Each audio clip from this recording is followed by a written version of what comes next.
September is Self-Care Awareness Month, and I absolutely had to do one conversation about self-care. And this time I thought that I'd love to do this conversation with who I know, someone who I know is passionate about exploring self-care beyond the way we see it, which is the physical aspect. And so I thought I will invite my friend Kaushi, and Kaushi is a personal brand strategist, a communication coach, and a well-being advocate. I see aspects of that in each of her posts.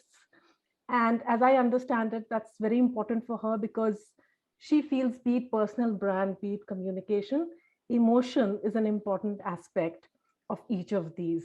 So here's Kaushi for you. And Kaushi, please add more, deepen this concept of well-being and how it connects to what you do every day. Yeah, thank you so much, Manisha. And it's just wonderful to know that September is self-care month. And it's very interesting that I happened to go and extract the piece of interview a few years ago that we did together. This is 2018. Again, the crux of that conversation was self-care. Okay, it was not something that we visibly spoke about, but that's what came through. And we connected. We said, okay, let's do this together. So I'm really, really excited to be here.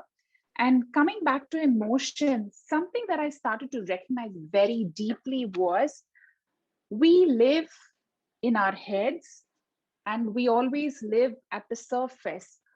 We feel uncomfortable when we talk emotions to the extent that when we see someone crying, we say, no, don't cry, that's okay.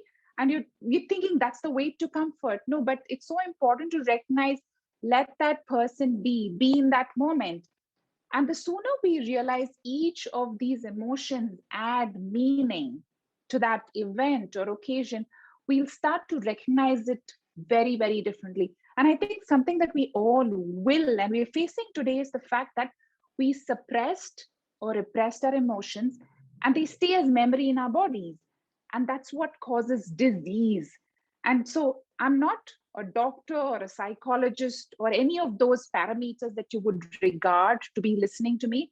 But my own journey helped me understand the importance of emotions. And that's when I realized when you tie it to your personal brand, which is your inner knowing, is what elevates and amplifies what you do as an individual. And that's why all of these elements add so much more depth to who I am as an individual and also the kind of work I do with my clients.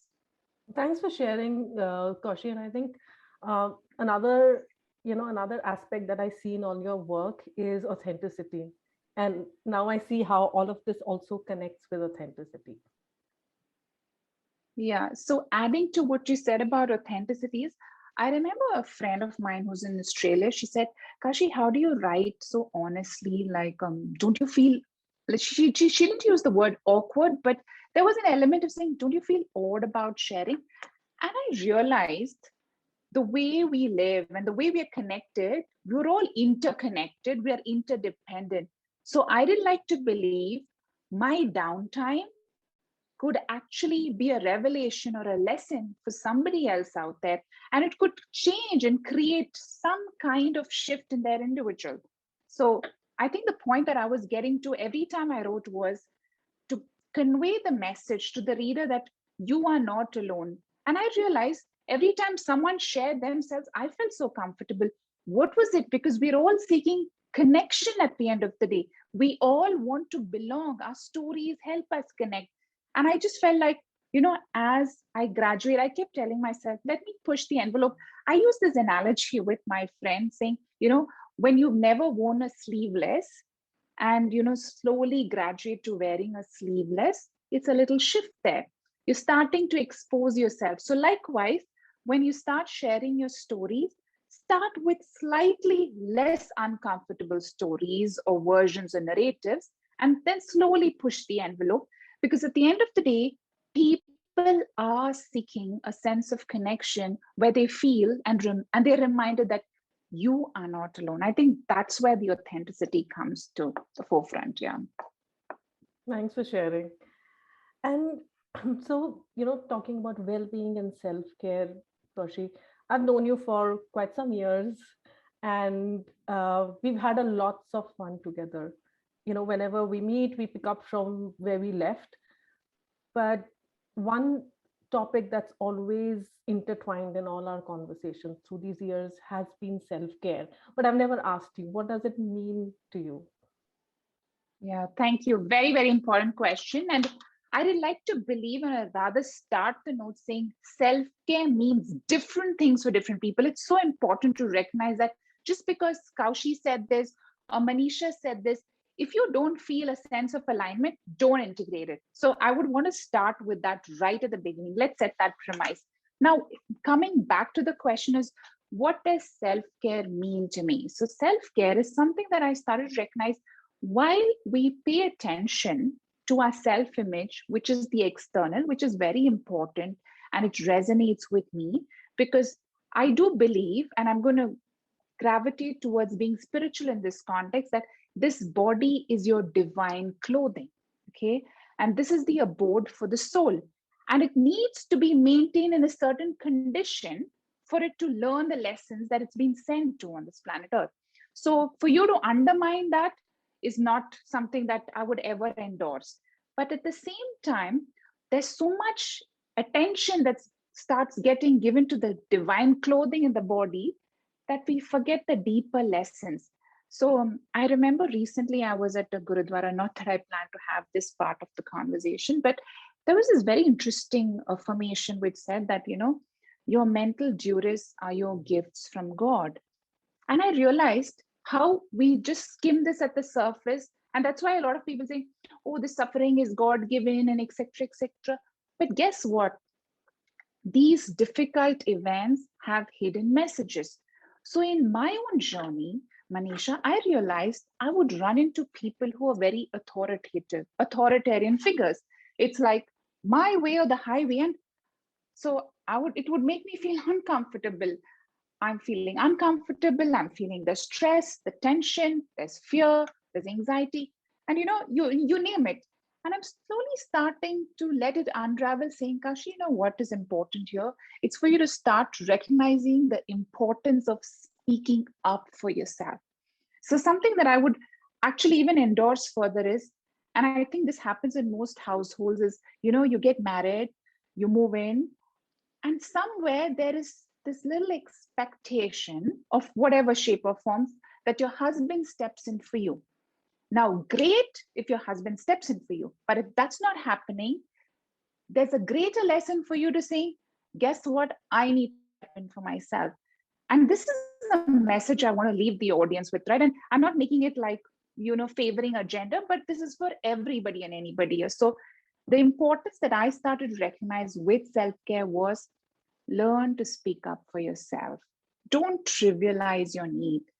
If there is something that's bothering you, I find it much more meaningful to go and journal because, like I said right at the beginning, we spend so much of our time living here, and that's what causes the discomfort. Like, just put it down on paper, you will realize it will diminish its power over you. So that's what self-care is at the primary. And if you extend it a little more, Manisha, I realize it's about setting healthy boundaries. Like, for instance, recently, a client reached out and I said the program plan is for 3 months. And can I have it earlier? Can we speeden up the process? And I'm thinking, I really thought to myself, is this something that's even possible? Maybe it is, but wouldn't I burn myself down to make this happen? Why would I bend myself backwards to make this happen? And I don't mean to be indifferent when I say this, but I started to recognize the importance of being available does not mean I'm accessible all along. So even when friends message me, I see it very important to say, you know what, I'm not prepared to have this conversation, or I'm not ready for it. I need time, not sometime. I qualify how much time I need. Because guess what I realized? Saying, I'll try, you're actually creating expectation. You'd rather be upfront about it. And I think it's also important, like, for instance, I call you up. It's very important for me to recognize the fact that your calendar could be busy or you could be free, but not necessarily you're ready to hold this conversation. So I think it's important to respect the other person's time and energy and say, I need to process something. Do you have the time and the bandwidth? Is it okay for me to call? So that's important. And while I say that, build a safe network of ecosystem of people so that you can always reach out to them. So they're the kinds who'll be like, it doesn't matter. She never calls. There must be something really important. Let's receive that call. So I think when you start setting boundaries, people also recognize that here's someone who values their time and energy. And this is also something I kind of play out with my family, my husband, and my child, so that my child recognizes that just because I'm a child doesn't mean I will just have everything to do with my parents and I will just listen to them. In fact, I actually tell him that, Shivang, my son's name is Shivang, it's not that parents will always be right. It's very important for you to recognize. So if there's something that's unsettling and it's not making sense to you, please ask, please clarify, never hesitate to do that. And it's not just telling, it's not like a little preach that we do, but we also kind of endorse that by actions. And another element with the self-care I started to recognize, Manisha, was the affirmations and the words, our internal dialogue. That is so divine and such a sacred space for all of us to be working on, is something that translates as self-care for me. Wow. Thank you. I have also, in our last conversation, heard you talk about Swadhyaya, and that's very intriguing for me. Um, Yeah. would love to know more. Yeah. So that was something that I was going to touch upon later during the conversation, but I can do it right away. So when I was younger, you hear about the Bhagavad Gita and the holy scriptures, and I never really paid attention. So for me, as a child, holy meant, oh, it's going to be boring, and I never really ventured into it.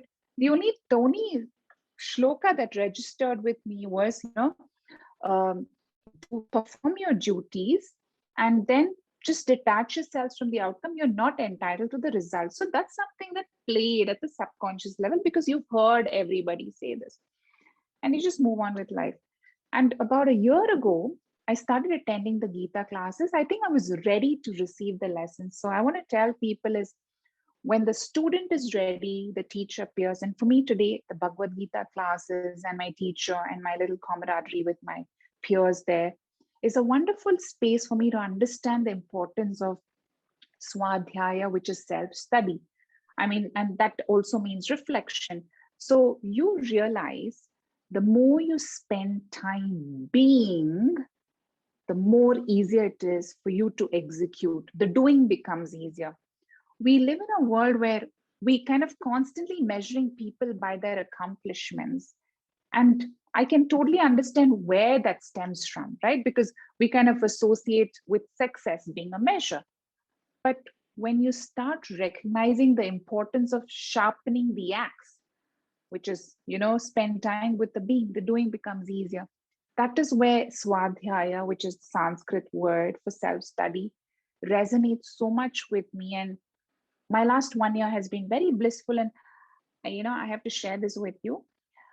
About a month ago, which is like I started these sessions, and my dear friend passed away in November 2020. And the next day, I had the Bhagavad Gita class. And I wouldn't use the word uncanny, but it is so beautiful that the shloka that I read was about our bodies are temporal and it's the soul that is eternal. And why do we weep when, people die? Shouldn't you be celebrating? And, we celebrate during birth, but death is not a celebration. That's at least in the context of, acceptance. Why is there so much resistance, whereas it's the biggest truth in life? And since then, my journey has been to understand this with a deeper emotion as of acceptance versus fear, because let's admit it, my parents are aging. Okay. And you have them at the back of your head saying, you just don't know when a call will come. There's this constant, I wouldn't use the word fear, but it's something that concerns you at the back of your head. And I'm sure it happens to a lot of people. I realized I had to kind of work to understand this. And everyone says nobody can prepare you for death. And I see that in the environment, right? Very recently, one of my connections, a young woman lost her husband in an accident. This was about 8 days ago. And another friend of mine lost her husband. And you're starting to realize death is not something that'll happen to somebody.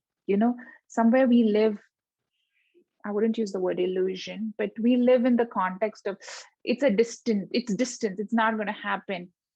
And I think that's when I realized the more self-study I do, I kind of start to respect and accept versus resisting all of this. And again, resistance shows up in your body. And again, it's disease, discomfort.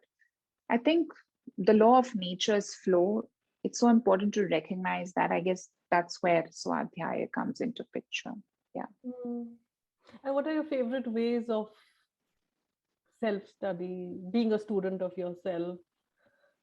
Okay, something that I do immensely is, and it's beautiful, it's like I can derive joy from the smallest of the smallest things. And like I can admire a flower and feel, oh my God, so beautiful. I can look at a little kid have ice cream and I'd be like, oh my God. I'm not a pet person, but I can admire pets. I mean, I can really, really admire them. And just the way a couple are engaging with each other.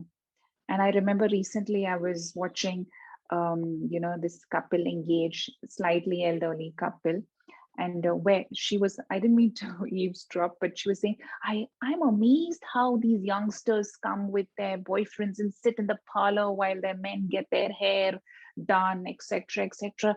I don't have so much patience. I mean, I found that very cute. I found like, wow, look at the honesty there. So, when you look around, you can draw so much inspiration, and I draw a lot of inspiration from nature. And something that I wanted to also share is we've all heard that, maintain a gratitude journal when you're low and you're going downward spiral. Think about 3 things that you're grateful for. This is beautiful. I would add to the list is look around and recognize things that you're in awe of. Like you look at something like, oh my God, like literally do that, Manisha. Like, oh my God, that's so beautiful. We've lost that, we lost that touch of like, we just think, I just realized how that makes such a huge change in the way I feel. And yeah, that really adds value. So these are some of the things that I do. Yeah. Thank you. Thank you. And they're so amazing and so unique. Thank you. Ever since I've met you, there's another thing that's really stood out about you. I really love the way you carry yourself, and your choice of clothes, and really the unique ways in which you accessorize. And I'm wondering how you connect taking care of your appearance with self-care. Is that in your scheme of things? If yes, how? If no, that's fine too, but I'm just curious. Yeah. So I think something that I grew up watching was, how people present and the way they present makes an impact. And I watched my mom do this very interestingly. So it's not she's not someone who would go shopping extensively or anything. But when we are going out, I have no idea where that lipstick she got, or where she had that accessory, or when she had that sari. She had an amazing knack to string them together and make it look wow.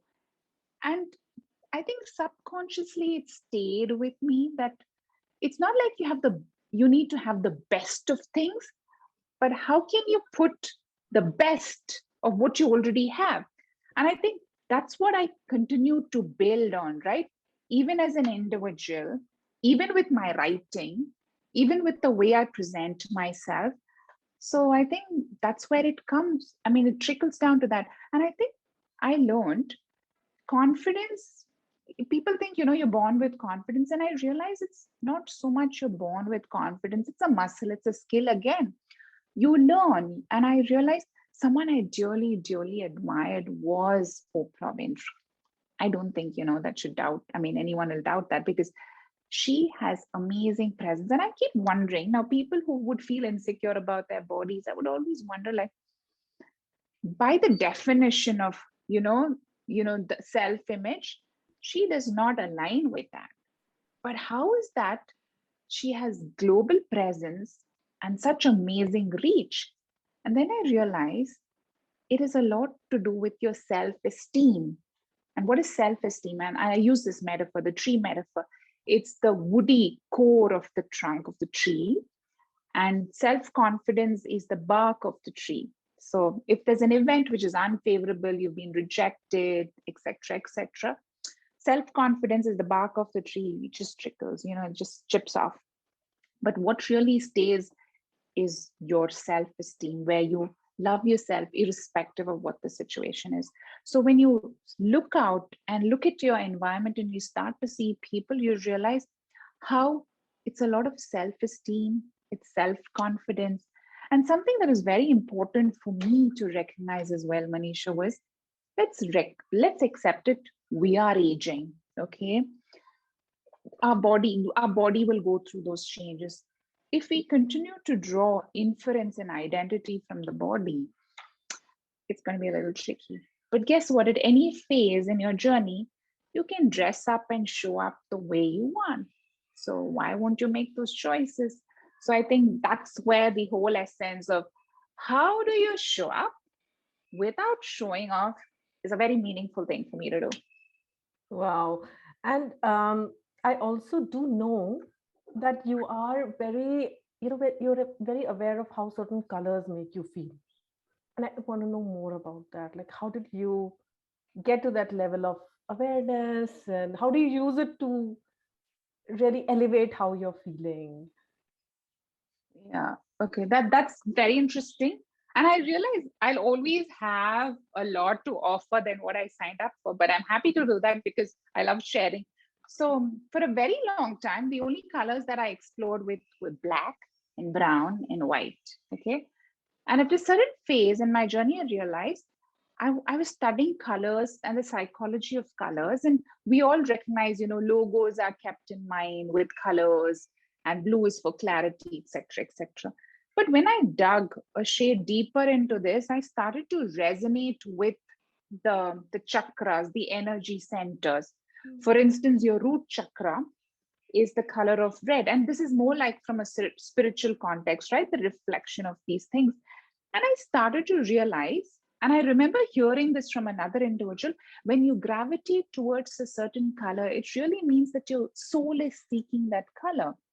And that's when it struck me, possibly why I'm now moved on from these blacks and whites. I still like them. It's interesting. I'm still wearing a black and white, but I still explore colors. So that's at the energy levels, right? So it's a reminder for me saying, where do I need to work on? And now if I were to build on this further, I remember tuning into this study, which is like where she had done a study. She showed the children or the audience donut with sprinkles, okay? Cotton candy. Now just visualize, just think about these cotton candy and donut with sprinkles, just visualize them. You just feel joy, right? So then she made a point. How is that as we grow up, we feel the need to underplay colors and become prim and proper, and we feel this is how we need to dress and these are the colors. Where is joy? Why is joy gone away from the radar? So I realized, let me introduce colors, and I recognize this as well.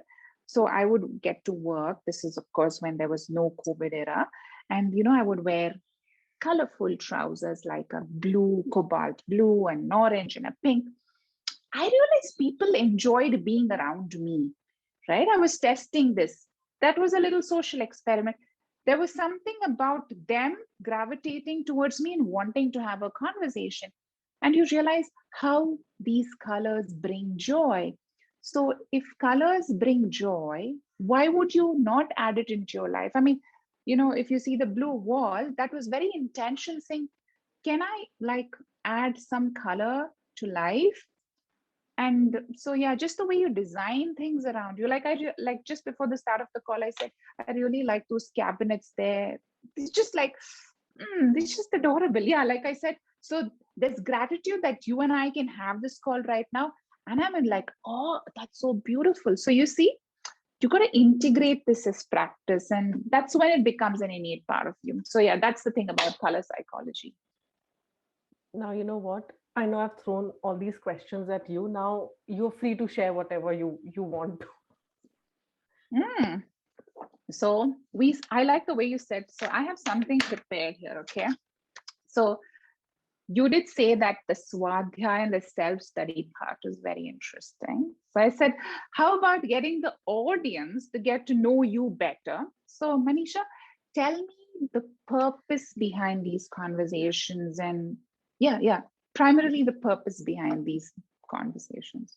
You know, when you showed me the papers, I did get a little intimidated, but yeah, so Okay, can I show it to you again? yeah, now you're building some immunity. Yeah, so the purpose, Kaushi, I started this when wave 2 was at its peak here in India, and there were certain conversations that I wanted to have, because Mm, and it mm, started with grieving, that mm, we don't learn how to grieve. And there was, it had come really mm, close, people who you you knew were going, right? And I just didn't know how to engage with that sorrow, that grief. And I thought, okay, this is the conversation I want to have.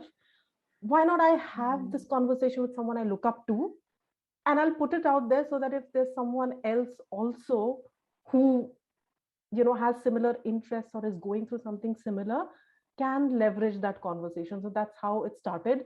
So in a nutshell, these are conversations that I want to have, and I just put them out there. So that's the yeah, purpose.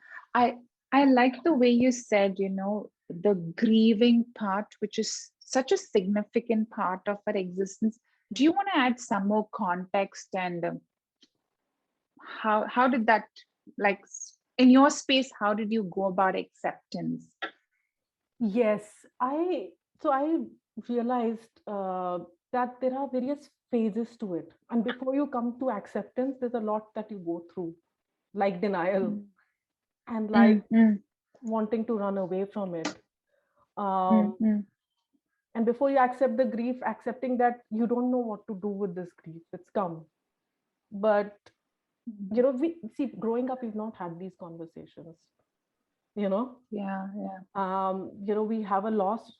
Fortunately, we have beautiful rituals, and Mm, mm, I started understanding the meaning of those rituals. That okay, there is that time mm, that you get, because it's not easy to accept, like just like this mm, mm, mm, mm, time in which there are these, wonderful rituals where when you're going through them, you don't, really understand exactly why, but later on you understand that, it's an opportunity to remember the person, you've lost, in a way that's, heartful, and, has a lot of appreciation. You offer stuff that mm, you think they would like.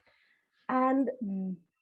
after that journey is when you reach acceptance, that okay, there is a lot that I have memories, you know Mm, I've inherited genetic material, um, mm, depending on whatever the relation may be. And so I mm, think the biggest realization was that coming to acceptance is also a journey, and that there are these various stages. And true. yeah, in that conversation, I think my biggest takeaway, and I linked that conversation with Dr. David Drake, was that, there are days where you just need to ask, okay, what is my grief asking me, asking of me today? Do I just want to look at old Mm. pictures? Do I just want to do nothing and just lie down? Do I want to cry? What is it? And that question has been powerful. That's so beautiful, because something that I think would be meaningful for the audience to recognize that, again, with the key message, you are not alone.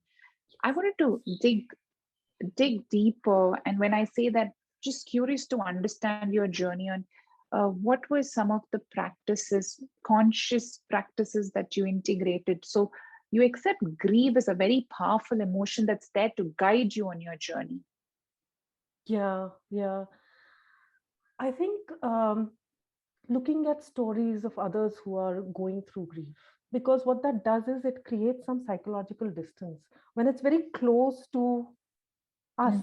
I'm just looking at our Mm, story, or rather, when I was just looking at, what I'm going through for whatever, you know, mm, seemed like loss, at that time, was so close that it was difficult to detach. But, like in the movies, when you watch a story, you are a part of it, but still somewhere you remember it's a story, so you're able to process. mm, So that's, mm, mm, that's a practice. And likewise, being there for someone who's grieving, it mm. is it is giving in a way, but it is also receiving, because somewhere, like you said, you're not alone, and you see a bit of yourself in that person Mm, who you want to stand by.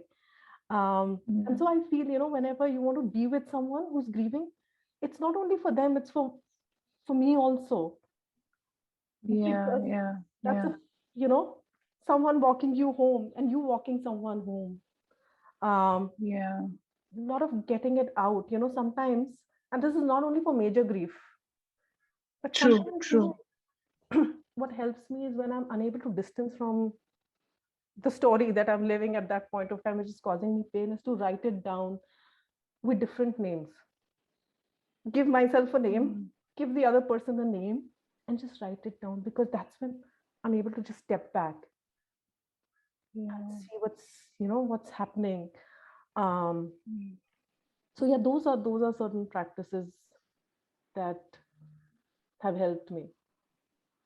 Yeah, I mean, I really, really appreciate you sharing. And, you kind of use the focus word as detachment, where you kind of step away from the story, like, you're watching a movie. And the fact that you can be there for someone else who's grieving also helps you in your journey. I think that's so important, because something that, I'm going to add to this, something that I see when, the most recent, where, this individual lost their partner, I saw people kind of, you know coaching them in the direction of, don't cry, it's okay. It's a lot of times don't cry, versus just saying cry, get it off your chest. There's very little of that conversation happening. And I realized, more than even saying that, I think just do it and show it to them, and just let them be. So that, there is this beautiful thing about mirror neurons, right? Why are you at a ceremony where people are grieving and you start to feel the grief as well? Because your mirror neurons are activated. I think it's very important. And something that I want to add to this, what you shared, is, as an empath, and I'm sure you recognize this, empaths are people who take on the energy of people. So if you're feeling the grief, they can feel it too. But it's so important to detach yourself. So, as part of self-care, something that I do, which is a huge part of me, is like, as givers, we're lovely people, and I'm not disputing the rest when I say this. But when you're a giver, if you do not know how to receive, you're only going to create imbalance. And the purpose that you've been given that gift will actually be underutilized, because guess what? You're not able to take care of yourself. You're not in your physical health condition, etc., etc. So that's also something that I started to recognize, and primarily in the context of grieving. Yeah, thanks for sharing, because that Yeah, doesn't come easy to people who are high empathy. It's very difficult, yeah, because there is a yeah, tendency, a compelling urge to just jump in. um so thanks for sharing that, because yeah. That's very important. Like, we all come with finite energy, right? And it's so important. And I learned something very beautiful in this journey, is you can send your love and warmth to people without even having that engagement, right? And that'll help you conserve your energy, so that you can also nurture yourself in the process. So yeah. So then, okay. So then the next question, which is more like a rapid fire, you have to pick the answer here, which is coffee or conversations.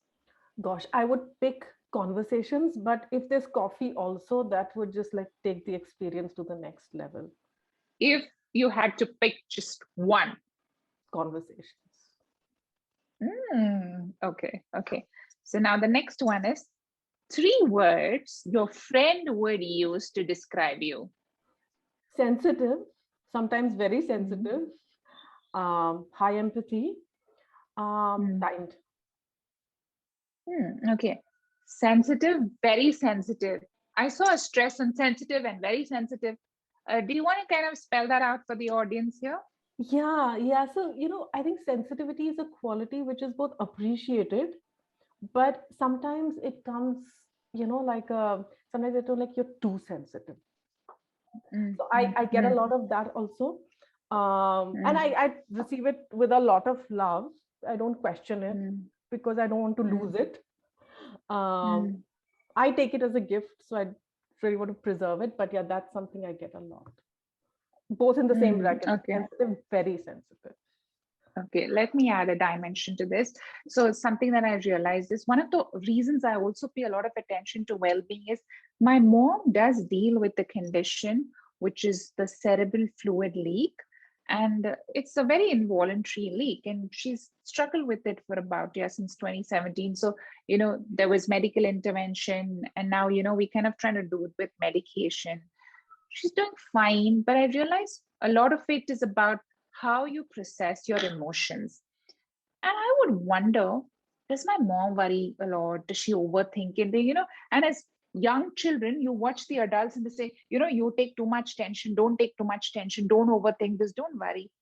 But as I graduated and I've become a mother myself, and I started to dig deeper into studying this, I learned a very interesting thing it's called neuroticism. Okay, it's not as harsh as it sounds.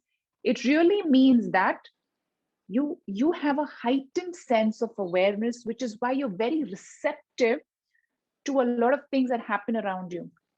So you being very sensitive, etc., is a part of your DNA. Okay, how do you use that to your strength? It becomes meaningful. So guess what? Think about it, right?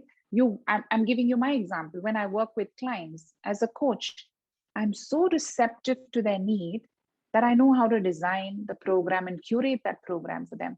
So I like it's so valuable. But again, if you do not know how to differentiate your energy from theirs, you can take on their energy and feel low, and you can procrastinate about a lot of things because you're taking on somebody else's energy. So something that I realized, and like the way you said, meaningful, which is the gift, recognize your gifts, play to the strengths. And if you think this, when you overuse your strength at any point in time, it's going to deplete you. Just become aware of it. So I think I learned another thing is, right, instead of calling out and labeling people as, we're very sensitive, try and understand why are they sensitive, go a layer deeper. And when you start recognizing that, right, instead of seeing dissimilarities, you'll start taking note of similarities. I think the challenge with a lot of people is we do not know how to deal with difficult emotions, which is why we discourage the other person from expressing, because guess what? When the other person is expressing, you're starting to feel uncomfortable and like, oh my God, she's crying. Oh, she's so sensitive. Oh, I don't know how to handle this. It's triggering something in me. So I think the moment we start to accept the individual without the keen intention to label people, I think, there will be a shift. Yeah, I just wanted to add that to your conversation. No, thanks. Sensitive and very sensitive. Thanks for sharing. Thanks for sharing. Yeah. And now the next question. 3 words your daughter uses. She uses kind. Your daughter is Mansi, right? Yes. Yes. Yeah. So Mansi says, I am kind, I'm fun, and I love that descriptor, fun. I do want to be fun. So she says, Okay. Kind, fun, and soft. No, I don't know whether that's same as kind or what that is, but I just take it. I don't question it. Okay. Maybe, interesting. You might want to understand what soft in her context is, because kids have amazing perspective. So it might just add another layer to your personal. Yeah, do that. 3 words. Yeah. 3 words your husband uses to describe you. And your husband's name is Dheeraj. I'm doing a memory test for myself. Yes. 3 words he uses to describe. Okay. Yeah. So disciplined, hardworking, reliable. So, Disciplined, hardworking, reliable. Okay, I like the word disciplined because I think I could take away, a page from that book. So some more context on discipline. Tell us, how do you integrate this as part of your routine? being disciplined, I think the reason why he calls me disciplined is because whether I like it or not, if it's to be done at a particular time, I just do it. I don't Nice. think too much. Okay, am I liking it? Am I not liking it? Like, okay, if I do it a little later, it may not be as useful. It may lose its meaning. I might as well Wow. just go do it. If there's a certain, Wow. you know, time. So in just thinking that, okay, I don't want to do it and resisting, I will Hmm. ultimately do it. Wow. Let me just And is do it this now. is this something that you always had, like an innate trait, something that I goes back to childhood? I think so. I think to a to a large degree I did, but I think I wasn't. There were some areas of my life where strangely it was not showing up, especially admin type work. Like Hmm. I have waited till the last day, to file my taxes and all. But then I realized that okay, why am I doing everything else? I'm not doing. Why am I waiting for the last day?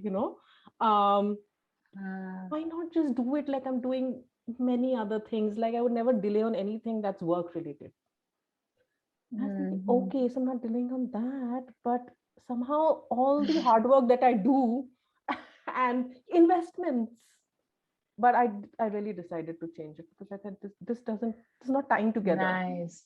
You know, Very beautiful. when I'm accountable to someone else and when I'm accountable to myself, there's a difference. So Mm, why not just bring it to the same mm, level? Just do it. You're going to do it mm, anyways. mm. So yeah. Yeah, that's like a wonderful reflection there. And I think you're driving great outcomes there. I like the way you said investments. Yeah, that could be a topic for another day, unless you want to share something. So investments is one area where I thought it would be very complex and it wouldn't be enjoyable. Um, Hmm. but ever since I took away that resistance, so I thought, okay, how can I make it fun? Let me learn from my Hmm. friends. And I did a series, Money Matter 1, 2, and the number 3 I'll be posting. But Nice. yeah, and like we were talking about coffee and conversations, right? I was like, okay, let's have conversations because that's how I process the information best. Mm, mm, And so if I'm having those conversations, I might as well do something. What's the smallest step? So with each conversation, what's the mm, smallest step? And now I quite enjoy. mm. I just enjoy doing a Nice. little something. Read a little something. Just Mm, go. mm, Like first step was to go create a Demat account. And I was like, okay, now I've created mm. it. Why not buy one share? Okay, now I've bought one. Why Nice. not read? Why Mm. not educate myself? So yeah, Yeah, you bring in a very interesting aspect about, not many of us understand the financial language. And I think, you know, the point on investment is such a valuable conversation to have. And I started to realize that, we don't understand money. That's another interesting mindset to explore. I love the fact that you've driven discipline in that area, which is actually so primary. It's so wonderful to hear you do that. Nice. thank you. Yeah. Thank you so much. And now the next question is, if you could travel to one place right now, which one would that be? Yeah, so this is probably influenced by what I'm reading, Kaushi, and that is this book Karma. And I'm liking it so much that Nice. if I Wow. could, Wow. Wow. I would go to the Isha Center. Like this is really kind of piqued my interest in um, Lovely. Sadhguru, inner engineering. So yeah, Nice. And you know what? That kind of inspires me saying, if you're looking for a companion, I could be a okay. companion too, because I really do love the way, he gets you to think. And see, the thing about spiritual leaders is there are many, but I think it's so important to find alignment. Like if you remember, we said this to each other and the audience as well. Just because I said it, someone else said it, don't do it if you don't feel aligned. But when I tune into what he has to share, I see myself feeling very aligned, or if I've lost alignment, I feel realigned. I picked his book, The Death, and it's amazing. I have to tell you this. I walk into the store and I picked the book, then I'm very hesitant to pick. But do I want to read it now? No, put it back. But Kaushi, isn't this the biggest reality of life? What's wrong with you? You know, and, and there's a very nice subtitle which says, if you are going to die, this is the book. Something to the effect that, indicating like we're all mortals. Why are we not reading it? So I think the point I think when you register that our life on earth is like a visitor to this planet, I really do think we will attach a lot of importance to how do we connect with ourselves, how do we integrate self-study swadhyaya as an everyday practice. Yes. So we're excelling and feeling fulfilled. I think, when you spoke about the language of money, I wanted to tell you, if you ever get a chance, a lot of people say that the only book that I read was The Rich Dad, Rich Dad, Poor Dad. There's another book by the same author, which is The Cash Flow Quadrant. I really like this. This will be meaningful, right? So he speaks about our education system prepares you to be an employee or self-employed. And he speaks about the 4 categories: employee, self-employed, business owner, and investor. Investor is the phase where money works for you, right? You're not working for money. We don't understand. We think rich is good enough, but rich is really associated with you have income coming, you have a job, you have a high paying job, you have rich. But are you wealthy? Like, if tomorrow you don't have a job, how do you sustain yourself? I don't think those are conversations we have. And you know what? Honestly, I'm guilty of it too. I've not had these conversations, in my early adult life. But no way am I going to judge myself for having not had those conversations in the past. And that's another message I want to leave the audience with. We hold on to our past and we scrutinize ourselves and it's like, oh, I was this. You know what? All of those have put you onto your path. And you're here today. You and I are having this conversation today. And I think that's so important to register, that your past does not define you. We let the past define us so much and we forget to live in the moment. We say, I'm in the now. I don't think we really understand that it's so important to be in the now. So yeah, that's something that I wanted to add to that conversation on, the financial language and your keen intention to go to the Isha. Is it the Isha Foundation? Yes. Yeah. Cool. So you have companion. Yes, thank you. And now the next key question is your biggest revelation during the pandemic. Yeah, quite a few. First was that so I was very active, like going out every day, basically, for something or the other, right? So I thought I would miss that a lot. And what would replace that? And I realized that I quite enjoy my own company. And I think that's because Swadhyaya, right? Like just getting curious that, okay, maybe this is a good time to work on myself, become a student of myself, learn more, what can I work on? So that was one revelation. The second was about how less we need to really enjoy life. There were days when there were very limited groceries, and one could still whip up a nice meal with that and be happy, unlike earlier where you felt, no, I just can't do without this. And the third was cooking, because that's something that I have steered away from all my life.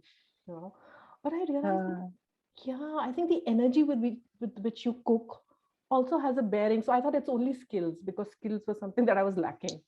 But I realized, no, the intention with which you're cooking has a bearing on how your experience is, and your experience has a bearing on how it ultimately tastes. So wow, beautiful. Like that's like, wow, my beautiful moment there. So I also remember, I had the opportunity of attending a session where you were facilitating and driving that session on mindful eating, and that resonates with me. Do you want to talk about it to the audience here? Yes. Oh yes, I remember. I'll weave in some pictures from that day into this video because you and I had a lot of fun that day. So, mindful eating, it's a great way of weaving in um, your experience of having something with your senses. Usually when we eat, we're in such a rush, or I have been, let me speak for myself. I've been in such a rush that, I have something I don't remember when I've started because probably I'm doing something else alongside. And sometimes you stop much later than you should have because you're full. But when you slow that process down a lot, means, you pick up the cup and you're like, okay, I'm feeling the warmth of it still is warm. Okay. And okay, are there any bubbles on the side? What is this? How does this smell? What does this look like? Does this bring back any memories? And, got this cup near my lips. How does it feel? And what's my body doing when it's preparing to receive something? They are sensations. And can I feel something going down when there is, when there's this level of attention to consuming something, it's not only the process of eating that becomes mindful. You begin to draw parallels between life, like we're just hurried in a hurry to get to the next step. We're not quite there on the previous step, but you're in a hurry to, get to the next step. So, that's the process which one can bring to anything, and just kind of, bringing a sense of sight, smell, ears, touch, and of course the taste, just making it last a little longer. So, yeah. I think if ever I have to give you a topic, say, Manisha, is there a topic you can speak for 20 minutes without preparation? I think you would easily kill it with mindful eating. Because it shows in the level of awareness that you bring to this conversation, right? And adding to what you said, something that I started to practice is in the recent past was about, chew my food. Like, as kids, we told chew your food and eat. I can understand that, see, a lot of actions that happen is where we are contributing and we're being very conscious, which is chewing.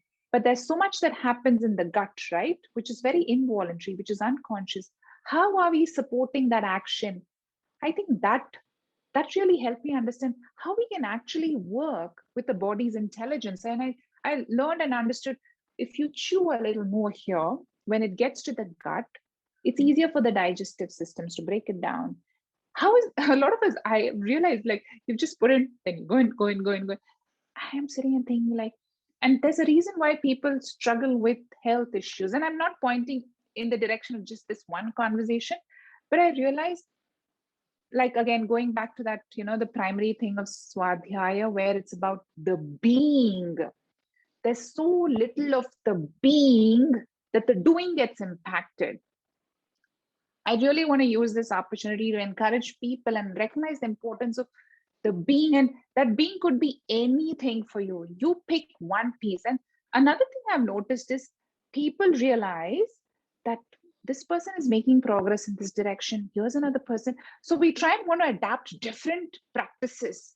But no, just let's not kill ourselves by doing that. Let's pick one practice, be very deliberate about it, stay committed. So honestly, just by practicing in the mindful eating, just by practicing, integrating the practice where I'm chewing my food a little more, where I'm pacing the way I chew, has brought about so much change in the way I enjoy my food. Just that one little practice. So it's not like you have to do a zillion things, just one deliberate practice over a period of time that it becomes a part of you, and then continue to add to that. So yeah, so I really, really love the fact that you speak so passionately because it's a part of you.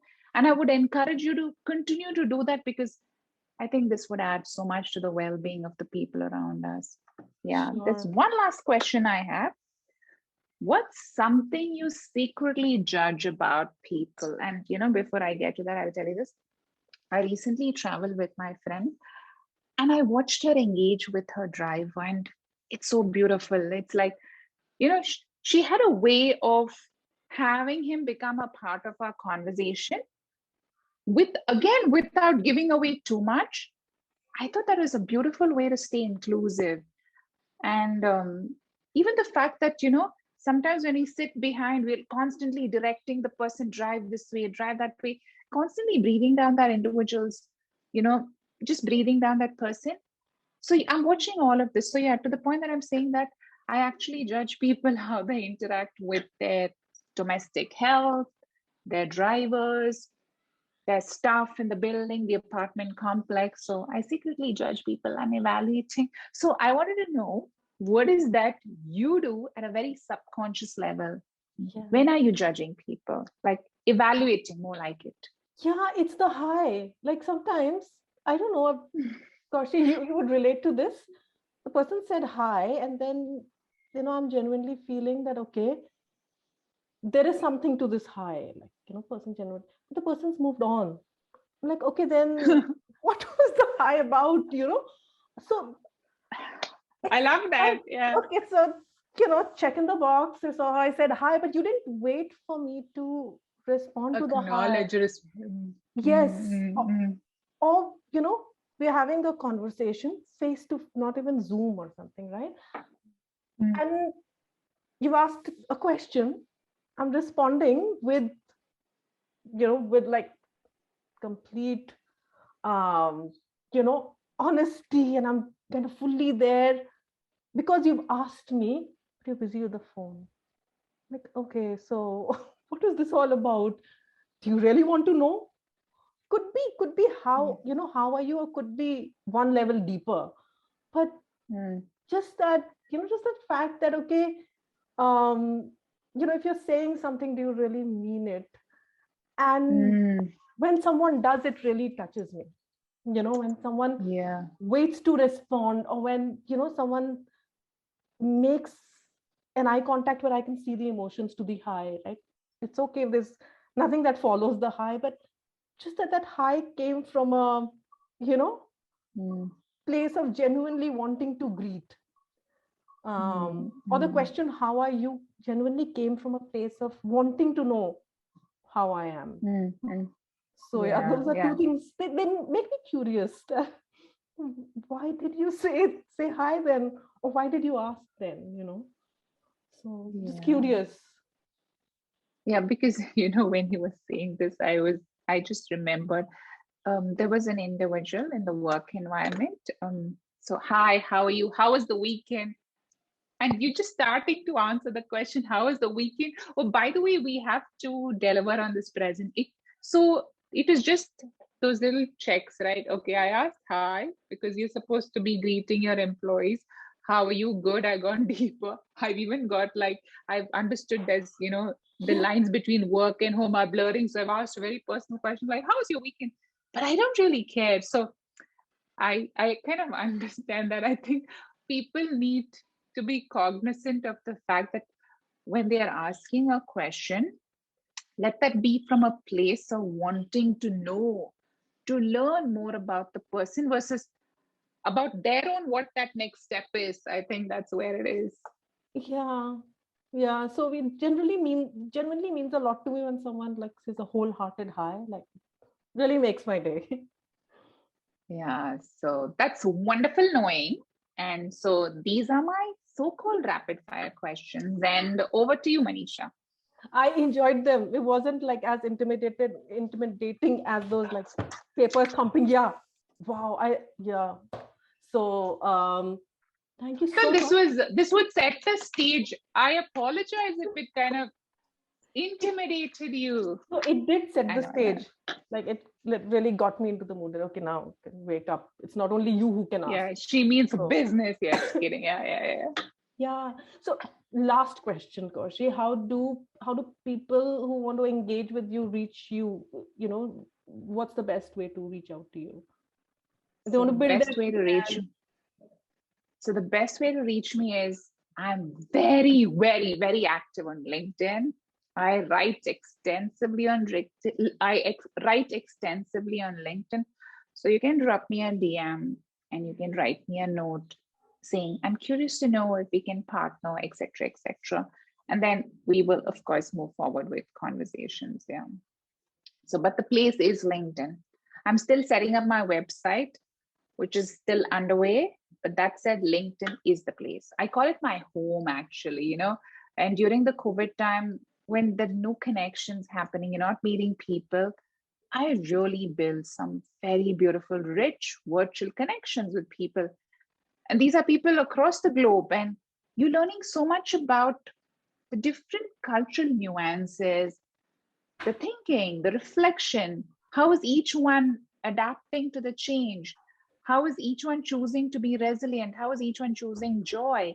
And this is across regions. So that was very beautiful. So yeah, I in fact would recommend this platform because it's not like in the past where you would just think of it as a platform to go and look for a job or a role. It's an absolute content platform, like ride the wave. Thank you. Thank you. And yeah, I know, Kaushi. I mean, I'm really a fan of how you've made LinkedIn your home. I think you described it so well because there's so much wonderful stuff that you put out there, and you're just like, you're just you there. And I love that. Yeah. And just adding to that, I realize we live in an interconnected world. And the fact that your story could make a difference in someone's life, like it's just beautiful when people write to me saying, the words you write make such a huge positive impression in my life. I don't know how to measure that. I don't know how to measure that impact. But the fact that the words you use causes a shift, I think is the most meaningful thing that I've been gifted with. And I'm very, very grateful for that. And I think I do owe it to my friend who passed away, who's not here in the physical form. And her conversations with me gave me an assessment of how we don't understand emotions. We hold on to resentment, there's grief in our body. And some of us there's a loss of identity with the loss of job. These things have an impact on you. They have an impact on you, on your physical body, your emotional well-being, your mental health. And that's when I realized, can I do something in the space where people start to tap into their self-esteem, and they tap into swadhyaya, they tap into their inner knowing, and that becomes the basis for building their personal brand. So irrespective of what that external environment is, you still have a portable paradise within you. I mean, that's the essence of personal branding for me. And I really am grateful for that connection. It didn't happen by chance. When I look at it, like our friendship was a 10-year-old friendship, very deep conversations, beautiful impact. And in those conversations, I learned and understood the importance of holding space, just being there for your friend who's ailing without feeling the pressure to take on the energy. It didn't happen to me initially. I didn't know what is happening to me. I could feel discomfort in my body every time she spoke. But over a period of time, I started to realize, how do I, disassociate, be there for her, and tune in to those messages that were coming to me. It was divine intervention. It was divine communion there. So yeah, that's what I have to share. Thank you for sharing that story. Thank you, Kaushi. Thank you. It was wonderful, wonderful, like, having this space where I can share. And I'm so happy we kind of pulled off the self-care episode together. Just grateful. Yes, yes, I had a lot of fun, Kaushi, and I can't wait to put it out there so that everyone who's watching can pick up something, because I just feel that from all that you shared, there was just something, little something for everyone. So thank you so much. Very grateful. And yes, thank you so much. Thank you. God bless.